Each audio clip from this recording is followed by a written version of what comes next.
inside that are icing inside Mesiba. But Hatzolah is not something new. Anyone who ever had a chance to listen to me speak knows that I always look at Tanakh to find something that we have today that we had. Nothing's new. In Chodesh Tachat HaShemesh. So everyone in this room knows the story of Isha Hashunamis. That there was a woman who did for Elisha. She made him a room, she took care of him, and he had a Hatzolah to her, and she had no children, and he gave her a bracha that the next year at this point she would have a baby boy. And she told him, don't make a promise you can't keep.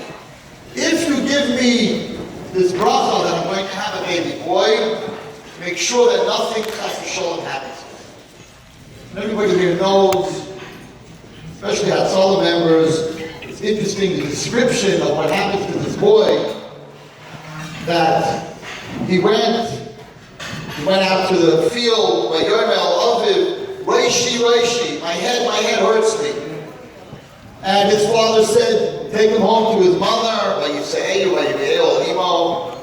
guess it wasn't Hatzolah, they didn't get in there fast enough. The yeshiva, the boy was put on her lap. Until the afternoon, and he passed away, he died. So she gets up, she closes the door, she calls her husband, and she says, send me a nar because I want to go to the Navi.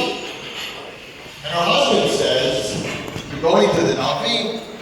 You only go to the Navi on Rosh Chodesh. It's not Rosh Chodesh. She says, anyway, I need to go. She does not tell her husband that her son died. She just says, I have to go see the Navi. When the Navi sees her coming, and he says, Gehazi, so he sends a message, and he asks the following question, Hasholom lach? Hasholom le'ishech? Hasholom le'yolad? Are you okay?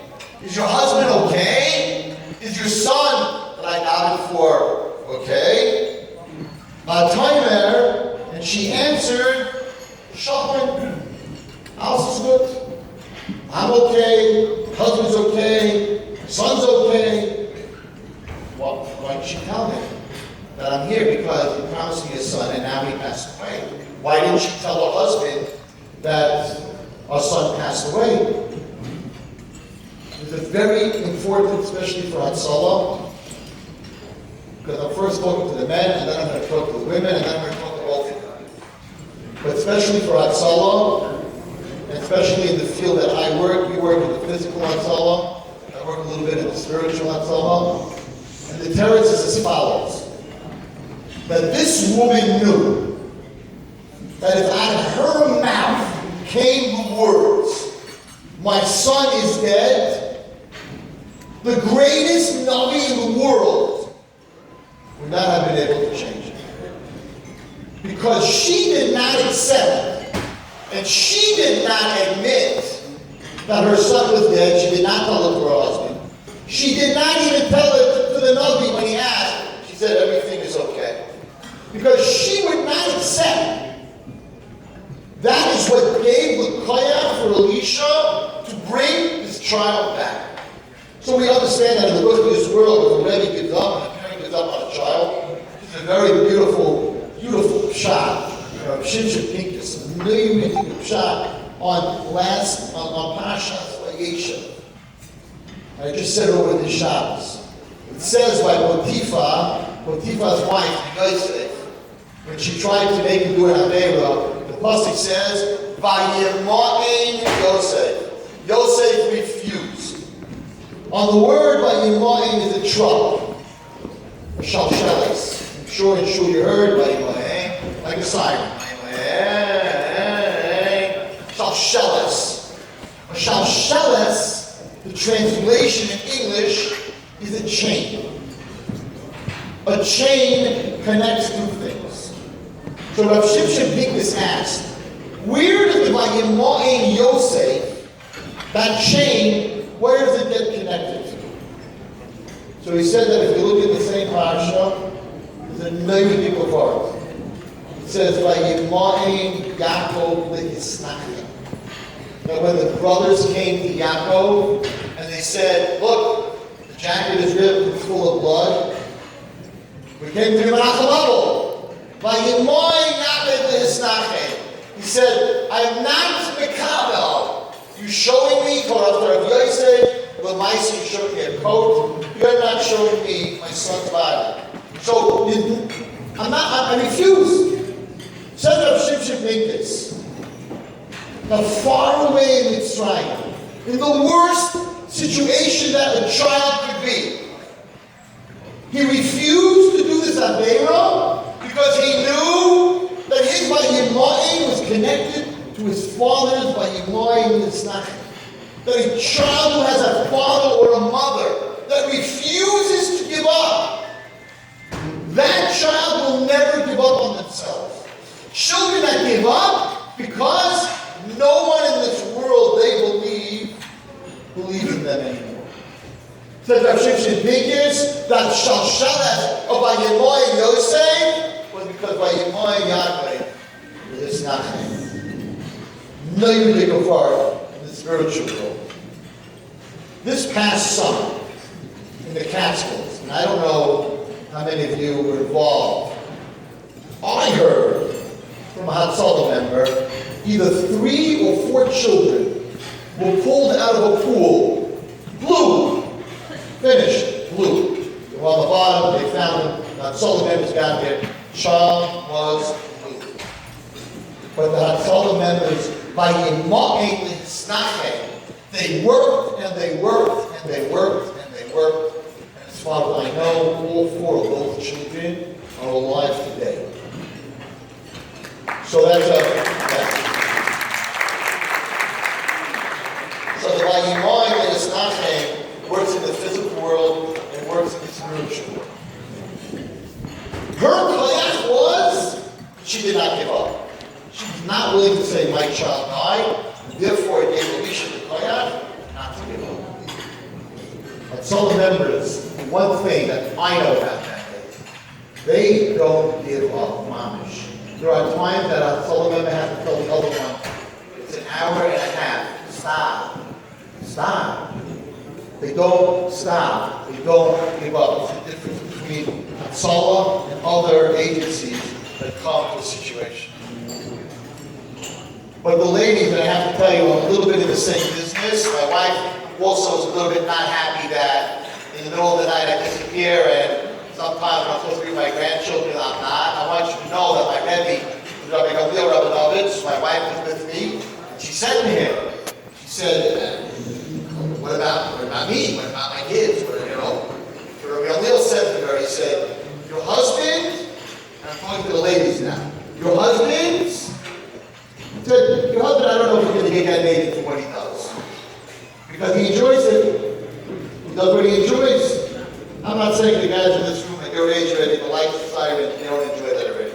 But you feel good, you save somebody's life. He said, but he told my wife, well, your whole home is sitting there, it's 1 o'clock, it's 2 o'clock, and he's not there. You have no enjoyment what he's doing. So my Rebbe, Rabbi O'Neill, said to my wife, you will sit way, way higher than your husband, my dad. And my wife said, no, I'd like to sit next to him. That's what she told me. So I mean, all the women sitting on this side should know, I don't know how many guys enjoy it, but when you save someone's life, you have to enjoy it. And the people who are sitting at home, you get the biggest success. So I want to say something else, and I think it's very important. For the men, I'm not giving you Musar Chafashol, not going to give anyone Musar, but I need you all to know, I deal with kids. I was 30 years teaching 8th graders, and I deal a lot with little kids, and I told little kids, there is nobody in the Jewish world today, maybe even not Gedolei Hador, that are superstars in a 7-year-old, a 9-year-old. All my grandchildren, they wanted to get Hatzolah radio. you have any friends, when you get to Chanukah, I saw the radio, you are, the men in this room, you are Superman. Every kid wants to be like you. Every single kid. They walk around, they see your radio, and your car, and your lights. Wow! My copy is an Hatzolah. But there's the flip side to it. And the flip side to it is that being that you are all the examples of all these little children, they watch very carefully how you daven, when you come to daven, when you daven.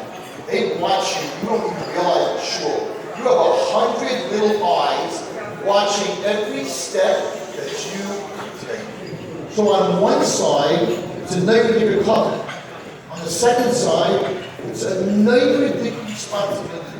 Because if the Hatzolah member in shul is someone who davens with kavanah and comes on time, then all these kids, that's a good one. It's an unbelievable responsibility. I don't think you realize how these kids look at you. You're malachim, you're gedolim, you're always out to say you are everything.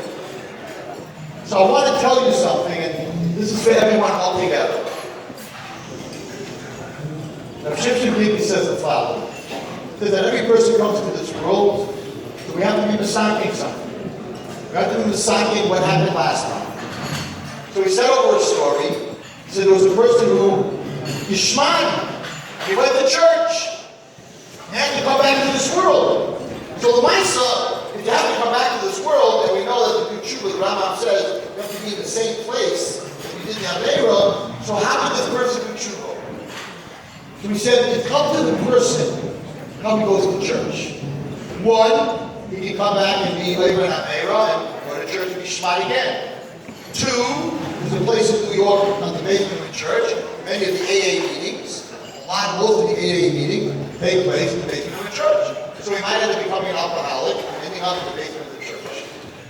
But, if this person's life is about saving Jews, then because that's what he chose, he'll end up going into a church to save a person from Klal Yisrael and take him out of the church. So I want to tell everybody in here, and the wives also, a story that happened to me. I was very busy with the situation with some kids on the street, and this was going on every single night. I could not get any sleep. Finally, one night, I got into my bed, put my phone next to my bed. It was 3:25 a.m. I could not see straight. It was quiet. I put it down. I'm falling asleep on my pillow, and I'm sure a lot of people in this room know exactly what I'm talking about. And my phone starts to buzz, and I'm like, I'm not going to look at it. But of course, you have to look at it. So I look at it. I don't recognize the number. I pick it up. Hi, this is Rabbi Wallerstein? Yes. This is so-and-so from Hatzolah. I'm like, no. No, I'm going back to sleep. No. He says, I'm really sorry. We have one of your girls. She's in the bus. She is fighting us. She does not want to go to the hospital. We can't find her parents. We need you to come with us as a legal guardian to go to the hospital. And I'm like, listen,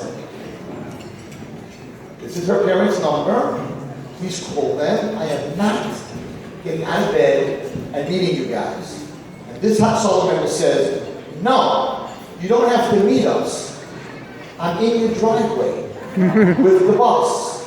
And just to make sure that I believe him, he flipped on his lights. Of course, the whole block woke up, but okay. So, I'm mamish upset, and I turned around, we're all doing, said, I put Boro, I work for you. I don't mind getting up for you. Because Boro, I haven't slept a whole week. Why me? I was very upset. I get dressed, I don't have a choice. I go down. You guys, for some reason, you're always wide awake. 3:45 in the morning, you guys, 3:25, the guys are on the bus, you think it's like mid-afternoon. I'm in Ganzen Freshnet, I get to the back of the bus, I sit down, this kid is throwing up, and she's really not doing well, and I sit down on the edge of the bus, and like, we're going to this and this hospital. And I'm sitting there, and I'm like, okay, why? And as I'm sitting in this very important for all of you and for all of you. As I'm sitting there, I remembered exactly what Rav Shimshon said about the guy in the church. And I said to myself, oh my goodness, it's 3:45, at that point 3:50, we're on the way to the hospital.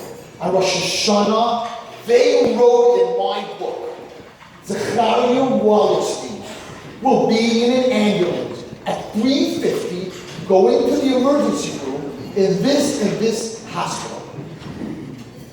Baruch Hashem, I made it my business to help this girl. So even though the Gezerah was written on Rosh Hashanah that I was going to be in an ambulance, you cannot change the Gezerah. I will be in an ambulance, and it will be at 3:50, and I will be going to the emergency room. The question is, how? Will I be laying in that gurney, having a heart attack, or being very sick and going into the emergency room? Or because I chose to help kids, Hashem said, the Gezerah is you're going to be in the ambulance. But how you're in the ambulance? Are you going to be the patient? Are you going to be doing a mitzvah? Not only are you not going to suffer, but you're going to get denied for being in the ambulance. That's your choice. Being in the ambulance is not your choice. How you're going to be in the ambulance, that's your choice. So every time that we get upset that my husband is in an ambulance and my husband's in an emergency room, that's going to happen. The question is it chas v'shalom for someone you know, for someone in your family, for him? No, because he chose to be a Hatzolah. So instead of chas v'shalom, him being there for his family, he's out at 2 o'clock hoping somebody else's family.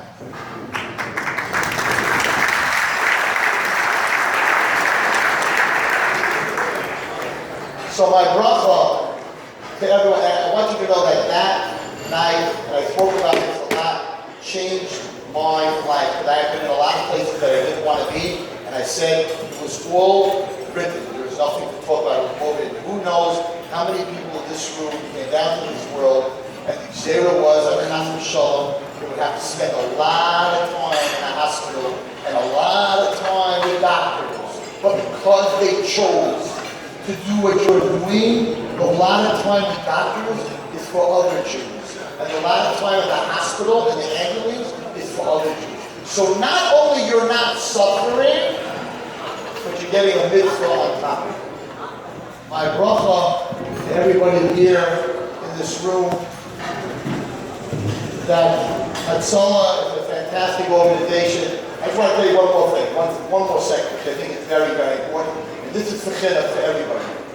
So I'm a speaker, you know that I'm a speaker, I speak all over the place. And there's someone else that also speaks, his name is Rabbi Lamb from Muncie. Rabbi Lamb came to me one day and asked me, "Did you ever get a bracha from your wife?" I said, "I've got plenty of brachas from my wife. What are you asking me?" He said, "No, he was going to give a speech. He was in a very big Rosh Hashiva from Eretz Yisrael. And Rosh Hashiva said to him, did you get a bracha from your wife?" He said, "A bracha from my wife, what are you talking about?" He said, "You speak, you go to speak, and you don't get a bracha from your wife before you go to speak? It's Yachid Shmaya?" My Lamb said, "No." He said, "No, turn around the car. I'm not going to speak with you unless you get a bracha." For my Lamb, label Lamb from Muncie, he went home and he told his wife the whole long story. "I need a bracha." She said, what are you talking about? You didn't make a bracha, you didn't bet. He didn't copy the saying. Very long story short, he doesn't need to give a speech without a bracha. Since I heard that 15 years ago, I don't give any speeches tonight. I asked my wife, "Did you give me a bracha?" She had to shmai, she go for it. Why? I told this about so many things. This is very important. Because I have met kids who are not happy that they're Takis. And why? I had some of them. Why? Because you get up in the middle of the meal, you get up in the middle of a Chanukah, you get up in the middle of your kid saying Advat, right? So it's very nice. When your children feel, that's my Taki, there's a million other guys, let them do it. So he told me something fascinating, which I do all the time. When you get up why is your wife upset when you leave your kid upset? Because you're going and they have nothing to do with what you're about to do. So what happens when you ask for a bracha?